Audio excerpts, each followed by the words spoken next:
Voy a empezar. Nosotros somos un grupo que comenzó en el año 2017. Mi nombre es Victoria Denis, yo soy mamá de Santiago, que actualmente tiene 9 años. Empezamos como un grupo de amigos, ¿sí? De papás con nenes con autismo, que teníamos ganas de juntarnos, de hablar, de hacer y de trabajar por el autismo, y bueno, elegimos hacerlo en 3 de febrero. Nuestro primer gesto importante fue el 2 de abril, ¿sí? En los cuales éramos 10 y un gazebo en la plaza, y rápidamente, a través de Jimena, una de nuestras amigas y compañera, contactamos con la municipalidad a través de Lola, que es la gran tía azul de este grupo, un espacio en la municipalidad donde tenemos nuestro quincho, y ahí hacemos las reuniones, que las hemos hecho ininterrumpidamente hasta la pandemia, en ese espacio. El 15 de abril hacemos nuestra primera reunión, y había una comunidad esperando que alguien tomara esa posta, y desde ese entonces no paramos de crecer y de trabajar y de hacer cosas. Durante estos años, no solamente hemos conseguido cosas para los chicos, ¿no? Como la pileta inclusiva los sábados, la colonia, cine distendido o inclusivo. Hemos hecho actividades diversas, somos un grupo bastante grande, tenemos un chat 24 horas en el cual damos apoyo a las familias, y después hemos organizado presenciales, jornadas como ahora, bueno, esta es por Zoom, pero hemos generado diversas charlas con distintas temáticas como deportes, odontología, educación sexual, educación inclusiva con Silvana Corso, de terapia ocupacional, sexualidad y TEA, de conducta. Bueno, en estos 3 años y medio hemos hecho muchas jornadas, en general 3 o 4 por año. Y después distintas actividades de visualización, ¿sí? Y de concientización, como los actos, ¿no? Del 2 de abril, del Día Provincial, atraviesan las plazas, volanteadas, murales. Bueno, después participamos en distintas campañas, Más Luz y Menos Ruido. Hemos obtenido, a través del Consejo Deliberante, tener una mención sobre nuestra labor, ¿sí? En el municipio, ¿no? Con interés legislativo, a nuestro trabajo, y también al espacio del TEA, del Hospital Castex, que el lunes van a estar charlando con nosotros también. Así que después, unos meses después, nos unimos a lo que es la red de nodos de la provincia de Buenos Aires, y de ese mismo año 2017, y a la red federal, y bueno, desde ese entonces trabajamos en red con muchos nodos de la provincia de Buenos Aires y del todo el país. Así que bueno, estos somos un poco nosotros, ¿no? Hace unos años atrás participamos en un evento muy, muy lindo que se hizo en todo el país, que fue la Garreliteada por el Día en octubre, el 27 de octubre, que fue algo maravilloso de vivir, y también participamos en el trabajo por la reglamentación de la ley de autismo, que bueno, que se terminó reglamentando el año pasado. Hay mucho para hacer, este año fue un año muy distinto, para nosotros no reunirnos es duro, así que bueno, cambiamos el formato y nos juntamos por Zoom, porque necesitamos vernos, necesitamos seguir, y por eso que también organizamos esta jornada. El año pasado nos pasó lo impensado, nuestra compañera, una de las personas con las cuales iniciamos este camino, que Jimena, falleció, y bueno, fue muy duro para nosotros poder continuar, pero bueno, nada, adelante, y seguimos, por en honor a ella, y porque bueno, nada, porque era un proyecto de vida para nosotros, cuando empezamos este camino, y así lo queremos seguir haciendo, y bueno, se han sumado más de 120 familias que ayudaron a que este proyecto siga adelante. Así que ahora Ceci va a compartirnos un video que resume un poquito todo esto.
Bueno, como verán, esta es la primera etapa de nuestra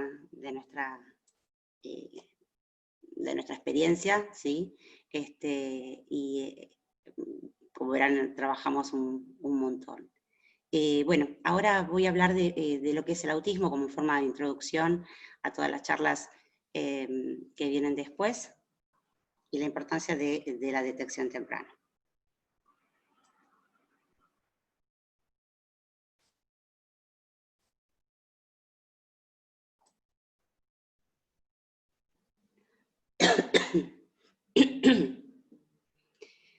¿Se ve bien? Perfecto. Muy bien.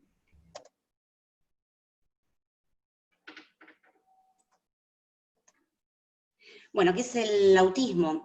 El autismo es una condición del neurodesarrollo que comienza en la primera infancia, que afecta la interacción y la comunicación social, y que la persona presenta intereses restringidos y conductas repetitivas. Antes era una triada diagnóstica y el lenguaje podía estar o no alterado, pero siempre se lo mencionaba. Desde hace unos años el lenguaje no se considera, y son estos dos puntos, ¿sí? La interacción y la comunicación social, y las conductas repetitivas e intereses restringidos, las dos áreas que tenemos que observar para la sospecha y el diagnóstico. Hay que pensar que el autismo es una manera distinta, ¿sí?, de ver, de percibir el mundo que nos rodea, que es algo para toda la vida, que no tiene cura, que no es una enfermedad. La persona con TEA afecta la forma en que ve y entiende, que entiende el mundo que lo rodea. Y bueno, tiene que decodificar, ¿sí?, el mundo que tiene alrededor. ¿Por qué no es una enfermedad? Porque la enfermedad es otra cosa, es un proceso que afecta a la salud del individuo. Nuestros hijos son sanos. Una enfermedad es un síndrome, es un conjunto de signos y síntomas, y la evolución de una enfermedad es conocida por los médicos, sabemos cómo evoluciona, es más o menos predecible, siempre se presenta de la misma manera en general, y tiene un tratamiento. El autismo no tiene tratamiento porque no es una enfermedad. Porque es un espectro, porque en estas alteraciones que pueden tener en la interacción y la comunicación social, y estas conductas e intereses restringidos, pueden presentarse de distintos grados, ¿no? Leve, moderado y severo, y en eso ahí se abre un gran abanico de características y de distintas personas. Entonces, por eso decimos que cuando conocemos una persona con TEA, conocemos solamente a esa persona, ¿no? Si bien todos tienen rasgos similares, son absolutamente todos individuos distintos, como todas las personas. Esto es importante, se puede diagnosticar, se debe diagnosticar en la primera infancia, en los primeros 2 años, y la detección temprana es fundamental porque cambia el pronóstico de la persona. Cuando empezamos este derrotero nos encontramos con diversas, nosotros como papás, ¿no? Con diversas trabas, y una de ellas es la falta de formación profesional. Esto, por suerte, está cambiando y está incorporándose en la currícula de distintas carreras. Yo estoy recibida hace 23 años de médica y yo jamás tuve una materia que hablara de autismo, ni en salud mental, ni en psiquiatría, ni en pediatría, ni en nada. Y lo mismo ha pasado con otras, y siempre fueron posgrados a los cuales diversas carreras han tenido que ir especializándose luego para dedicarse al TEA, ¿no? Enfermería, odontología. Y después, otra de las grandes trabas son los prejuicios y las creencias erróneas. Y ahí empezamos, ¿sí? Cuando el nene, digo el nene porque en la mayoría de los casos los chicos, hay una incidencia mayor en varones, entonces me van a escuchar decir muchas veces los nenes, pero también hay mujeres con autismo. A ver, se tienden a subestimar los signos incipientes del autismo, porque son pasajeros, porque hay que darles tiempo, porque hay que esperar hasta los 2 años, porque la mayoría de los varones hablan más tarde, y ahí empezamos a perder tiempo, ¿no? Entonces, después hay otro que lo he escuchado muchísimas veces yo, en la consulta, que no hay tiempo suficiente en la consulta para poder evaluar el neurodesarrollo del chico en la conducta del control de niño sano, y eso no es cierto. Esto de estas edades de promedio, ¿no? O sea, de sospecha, cuando los papás empezamos a ver que los chicos tienen algo que no está bien en el desarrollo, es alrededor de los 2 años, año y medio, y la edad promedio del diagnóstico es de 4. Nosotros en particular, en nuestro grupo, estamos viendo cada vez más nenes, o sea, familias que ingresan con nenes de 2 años aproximadamente, y eso la verdad que siempre nos pone bien, porque decimos bien, o sea, hubo mirada, hubo un pediatra atento, hubo una familia que se interroga. ¿Cómo? Una familia que se interroga, una familia que está inquieta y que pudo consultar a tiempo. Y alguien la escuchó.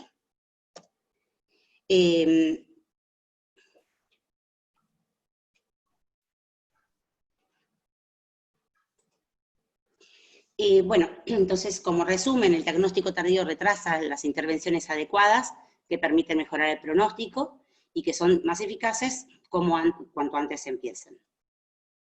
Bueno, características y sospechas, voy a hacer un pequeño pantallazo sobre las características y hago una aclaración antes de empezar. No todos los chicos tienen estas características, algunos sí, algunos no, y muchas de estas características luego con los apoyos necesarios y las terapias se logran, ¿sí? O se utilizan en favor de ellos mismos. Bueno, las conductas repetitivas inusuales, los intereses restringidos, ¿sí? O sea, intereses sobre distintos temas, por ejemplo, o distintos juguetes, o fundamentalmente temas, y los que tienen el lenguaje pueden darnos cátedra, se convierten en pequeños especialistas de aquellos que les apasiona. Ausencia de juego simbólico, ¿sí? El utilizar un control remoto como un celular, como si fuera un celular, bueno, nada, esto de generar el juego en el nene, en ellos al principio, ¿no? Estamos hablando siempre de cuando estamos sospechando, no pueden utilizar a veces el juguete como corresponde, entonces en vez de hacerlo al autito rodar, abre y cierra las puertas, giran las rueditas, intereses en ciertos objetos o partes del objeto, ¿no? Esto que estoy diciendo, y bueno, por ejemplo, otra cosa es la rigidez en los cambios de las rutinas. Esto,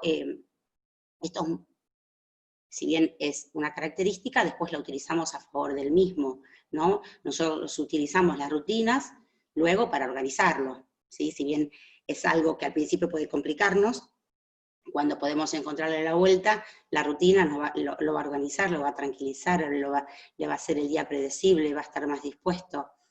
Utilizamos las agendas, entonces una característica después termina siendo algo favorecedora para ellos, ¿no? Que podría ser algo disruptivo, algo que complicaría el día a día, porque los días no son iguales, excepto ahora en la cuarentena. Todo el resto de la vida no es predecible, no es siempre igual. Pero bueno, en este caso, la agenda a nosotros nos salva, ¿no? Y a ellos los organiza y pueden organizar el día. Y los tranquiliza. Escaso o nulo contacto visual, bueno, esto es muy característico, ¿no? O sea, la mirada es algo difícil, ¿no? A veces sostienen la mirada en forma fugaz. Mi hijo miraba hasta los 2 años y luego de un momento a otro dejó de mirar, y bueno, la atención conjunta y fue algo que se trabajó durante años para poder volver a adquirirla. ¿Dudas sobre si escucha bien? ¿Sí? O sea, todos hemos pensado en algún momento que nuestros hijos son hipoacúsicos y todos tienen potenciales evocados auditivos absolutamente hechos. Y porque bueno, nada, porque no responden al hombre, ¿sí? Muchas veces, o no responden en todas las veces que uno los llama.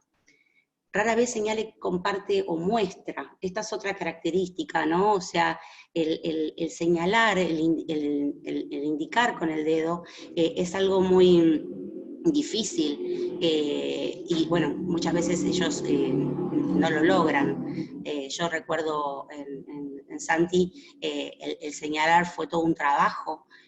Al principio señalaba con el puño, hasta que después la terapeuta le moldeaba el dedo, hasta que logró poder extenderlo y empezar a marcar. Algo que a mí me sorprendía enormemente, ¿no? La actitud inusual frente a las emociones del otro, que esto no significa que ellos no puedan entender, que no sientan por el otro, ¿no? Pero les cuesta decodificar todo lo que es gestual, todo lo que es no verbal. Bueno, la dificultad para mantener una conversación e interés intenso en sus temas favoritos, por esto mismo, ¿no? O sea, por ese interés tan restringido, pueden hacer hermosos relatos y hermosas disertaciones de temas, pero capaz no una conversación. Vuelvo a repetir, todas estas cosas, todas estas características, o en las terapias o después con los apoyos se usan a favor, o se modifican, ¿sí? Y algunas que pueden ser consideradas debilidades después con las terapias se convierten en una fortaleza, ¿no? Y cambian y mejoran. La ecolalia es otro de los puntos, ¿no? El repetir las palabras o partes de las palabras. Bueno, nada, todos pasamos por la ecolalia, ¿sí? Todos los seres humanos pasamos una etapa de ecolalia, lo que pasa es que en general es fugaz. En ellos en algunos casos está más tiempo, pero nada, o sea, repiten una palabra y luego le encontramos la funcionalidad y a partir de ahí luego la va a poder utilizar. El tono inusual al hablar es bastante característico en aquellos que tienen un lenguaje fluido, pueden tener un tono monótono o un tono neutro, o parecer españoles. Y bueno, y la teoría de la mente, ¿no? Dificultad para entender el punto de vista del otro, ¿no? Predecir las acciones del otro y en base a las acciones que presenta la otra persona, poder interpretar lo que el otro piensa, porque nuestra comunicación no siempre es verbal. Nosotros tenemos mucho de comunicación no verbal, ¿no? Con los gestos uno puede interferir que el interlocutor está aburrido porque puso los brazos así. Bueno, ellos este tipo de codificación no lo pueden entender y ver cómo, y entonces inducir cómo el otro va a reaccionar. Bueno, estas cosas no les sale, les cuesta. Bueno, obviamente, como cualquier persona, inteligencia normal, superior o discapacidad intelectual, esto como cualquier persona, lo que sí, obviamente, cuanto antes los chicos con autismo tengan los apoyos que necesitan, su desarrollo intelectual va a ser óptimo. Gran memoria visual y auditiva, ¿no? Ellos piensan en imágenes, esto es muy característico.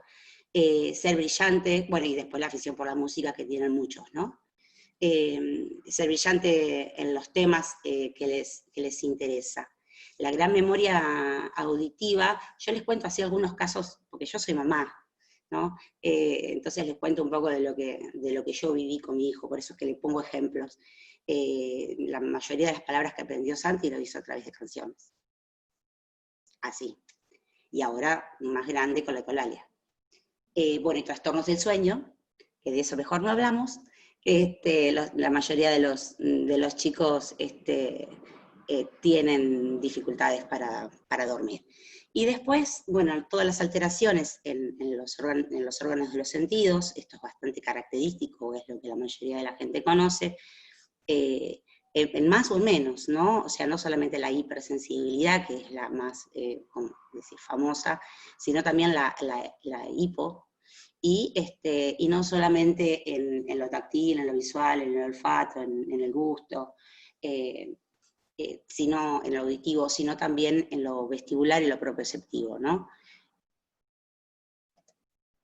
Bueno, entonces, así como otro pantallazo como para recordar, diagnóstico tardío retrasa las intervenciones, diagnóstico temprano mejora el pronóstico, y a los 18 meses se pueden diagnosticar la mayoría. Entonces, estamos hablando de nenes que todavía no están escolarizados, nenes que todavía no fueron al jardín, nenes que todavía no tuvieron en contacto con una persona, a veces fuera del domicilio, como puede ser la maestra. Entonces, en general, la única persona objetiva fuera del círculo es el médico, ¿no? Es el pediatra.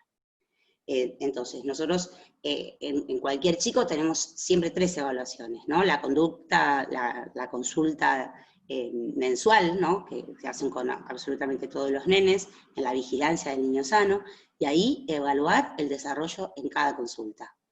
No hay excusa, eso hay que hacerlo, todos los meses. Y después nosotros proponemos, y el año pasado se aprobó, que es el tamizaje a los 18 meses en forma de cribado, o sea, en forma de absolutamente a toda la población, pero se aprobó como una recomendación. Nosotros queríamos que eso esté bueno, está en nuestra ley, ¿no? La 27043, que sea obligatorio, que a todos los chicos, absolutamente a todos, para que sea uniforme, para que llegue y para que alcance a toda la población, no solamente a aquellos papás formados o aquellos papás con conocimiento del tema como para absolutamente a todos. 18 meses, hacer algún tipo de pruebas. Que estamos hablando de pruebas muy sencillas, nosotros habíamos propuesto el MCHAT, y bueno, finalmente eligieron otro que se llama IODI, y es una pesquisa sistemática, o sea, es una cosa que no, que son preguntas u observaciones, y que para el nene está jugando, o un par de preguntas a los padres, y en base a eso se sospecha o no se sospecha, y en el caso que haya sospecha se deriva. Y ahí pasamos a la tercera etapa de las intervenciones del diagnóstico, que es cuando recién ahí se va a los especialistas, ¿no? ¿Se puede hacer prevención en autismo? Sí. ¿En quiénes? Hay que estar más alerta, obviamente, en hermanos u otros familiares, en prematuros, bajo peso, y el último punto, que es el que más, en el que más tenemos experiencia, que el 90% de los casos en que los papás alrededor de los 2 años dijeron algo va mal con el desarrollo de mi hijo, finalmente tenían razón. Entonces, esa escucha ese prestarle atención, de que el médico esté atento, ¿no?, a estas dudas que empiezan a ver, porque la consulta puede ser 15, 20 minutos, ¿sí? Pero la mamá o el papá o la abuela están todo el día y bueno, nada, escuchar, ¿no? Escuchar a esas dudas del desarrollo. Bueno, hago breve mención de ambos. A nosotros nos gustaba el MCHAT, que lo podía hacer el pediatra o médico de familia, o la enfermera. Son 20 preguntas simples, se completaba un cuestionario sobre las características del nene, y bueno, esto evaluaba el desarrollo comunicativo y social, no era diagnóstico, indicaba solamente el riesgo de TEA. Si era positivo, si así había sospecha, entonces ahí se derivaba. Son 20 preguntas muy simples, se van sumando, si no las hace o no las cumple, que son un poco las características que mencionamos al principio, bueno, estas, ¿no? Son preguntas de cosas de todos los días, se suman de 0 a 2 puntos, si se hizo a los 18 meses, se repite a los 24, si tiene entre 3 y 7 se necesita más información, capaz si ya está en el jardincito, se puede un informe del docente, o bueno, o se ve un poco más, y si tiene obviamente más de 8, se deriva inmediatamente. El IODI, que es el que se recomendó por el Ministerio el año pasado, es observacional, ¿sí?, del desarrollo. Observa las particularidades del desarrollo en las distintas etapas, ¿sí?, que esto está tabulado, ¿no? O sea, qué alcances tienen los chicos en las distintas edades, ¿sí? Prioriza la intencionalidad del niño y, digamos, y la comunicación, la reciprocidad con el adulto, y son observaciones, y de las conductas, ¿sí?, del desarrollo y de los vínculos con los padres. Igual que el MCHAT, facilita la tarea en el primer nivel de atención, porque también es algo muy sencillo, es completar un formulario también, que ahora les digo, es con unos semáforos, porque es con colores, y bueno, promover, ¿sí?, o sea, promover y prevenir las conductas que sean saludables para el desarrollo, ¿no?, darle información a los papás, y bueno, y detectar factores de riesgo y alarmas, para empezar esto, ¿no? Porque siempre, acá no es etiquetar, acá es llegar a tiempo, es estimularlos, darle los apoyos que ellos necesitan para que puedan empezar a avanzar y a desarrollar todo su potencial, solamente hay que darle las herramientas. Bueno, verde, ¿no? Tienen que ir completando, ¿no? Ponen los datos, ¿eh? Verde indica el rango de edad, ¿sí?, donde la mayoría de los chicos logran las cosas. Naranja, algunos, ¿sí?, que ya están en rangos de riesgo, esto está todo tabulado, es completar con, y rojo, ya alarma y derivación, interconsulta. Como verán, son bastante similares en un punto, el otro es más una encuesta a los papás, esto es más una observación, por eso se llama observacional, de los profesionales al niño y su familia. Bueno, nosotros pensamos que el screening del TEA tiene que ser obligatorio, ¿sí?, no una recomendación, tiene que ser obligatorio para todos los chicos entre los 18 y los 24 meses, nosotros lo proponíamos como parte de, o sea, se daba una vacuna, ¿sí?, la vacuna de 18 meses, y ahí hacer el screening, acorta el intervalo ¿no?, entre la sospecha de los papás y el diagnóstico, porque durante los primeros años de vida el cerebro tiene una capacidad adaptativa, una capacidad de modificarse a sí mismo como respuesta a los estímulos y a las cosas que se le presentan, que se llama neuroplasticidad, que si bien uno aprende absolutamente durante todos los años de su vida, durante los primeros años esta capacidad de formar nuevos circuitos neuronales, nuevas tiendas de hacer poda, bueno, esto ocurre tremendamente durante los primeros años, entonces sería muy adecuado, importante, lograr que ellos tengan los apoyos de cuanto antes posible. Y bueno, es por esto que nosotros hablamos de la importancia de la detección temprana, ¿no?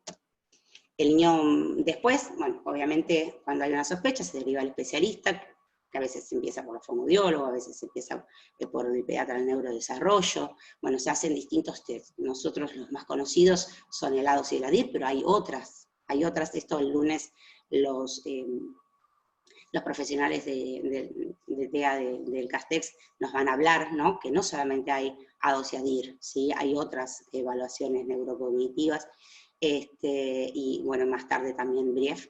Después se tramitará el CUD, ¿sí? Si se llegó al diagnóstico de autismo, e inicia las terapias y apoyos, que cuanto antes mejor, que el chico necesita. Y si también necesita apoyos escolares, ¿no? La inclusión, ¿sí? O un acompañante terapéutico. Bueno, entonces como conclusión, no se puede perder tiempo, el diagnóstico temprano modifica el pronóstico radicalmente, y bueno, nuestros hijos tienen un gran potencial, nosotros obviamente somos fanáticos de nuestros hijos, ¿no? Nosotros sabemos que ellos tienen mucho para dar, solo hay que darle los apoyos y todas las herramientas que ellos necesitan, de calidad y a tiempo, ¿no? Desde muy temprana edad. Muchas gracias. Bueno, muy bien. Espero que haya sido clara. Y bueno, y para finalizar, ya son y 35, les voy a pasar otro video que bueno, es, digamos, la segunda parte de un poco de todo lo que les conté, que vinimos haciendo durante este tiempo, un poco más actualizado. Nosotros el año pasado hicimos un enorme mural, un bello mural en el área de la Municipalidad de 3 de Febrero, que en el Día de la Concienciación del Autismo, el 2 de abril, y bueno, y tiene una enorme mariposa que nos acompaña, ¿no? Que es nuestra amiga, que ahora se los voy a mostrar.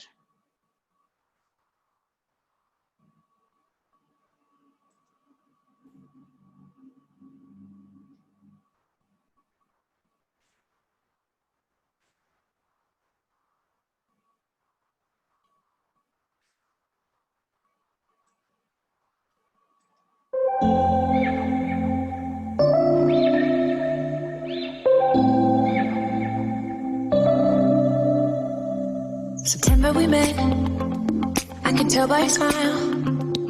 You hadn't been with a good girl like me in a while. Yeah, you were impressed, couldn't leave me alone. Text me every time that you pick up the phone. And I had control on the driver's seat, but my hands are slipping off the wheel. Now the tables have turned, now I'm up all night. I'm picturing you, acting like a fool. I'm on the other side, you're like a full moon. And I'm up all night, howling at you. Tables have turned, tables have turned, tables have turned, tables have turned. I used to be chill, now I can't catch my breath. When you say my name, I feel tight in my chest. Can't handle the space, I need you here by my side. You make me sweat in the coldest of nights, yeah. I had control on the driver's seat, but my hands are slipping off the wheel. Now the tables have turned, now I'm up all night. I'm picturing you, acting like a fool. I'm on the other side, you're like a full moon. And I'm up all night, howling at you. Tables have turned, tables have turned, tables have turned, tables have turned, tables. Feelings all turned upside down. I guess I'm an 81.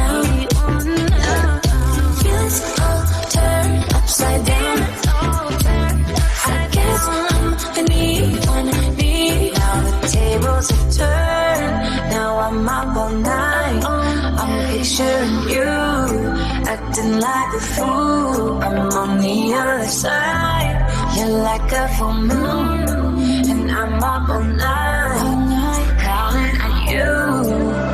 Tables have turned. Tables have turned.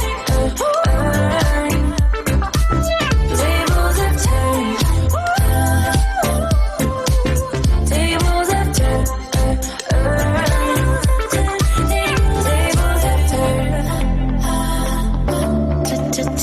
Tables have turned.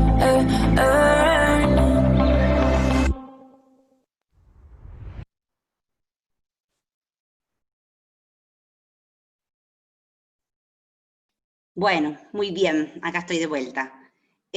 Bueno, no sé si hay alguna pregunta. Recuerden que ahora a las 11 no se desconecten, si quieren vayan, preparen el termo, preparen un café, y ahora en un rato volvemos a las 11 con Brief. No sé si hay alguna pregunta, Lili.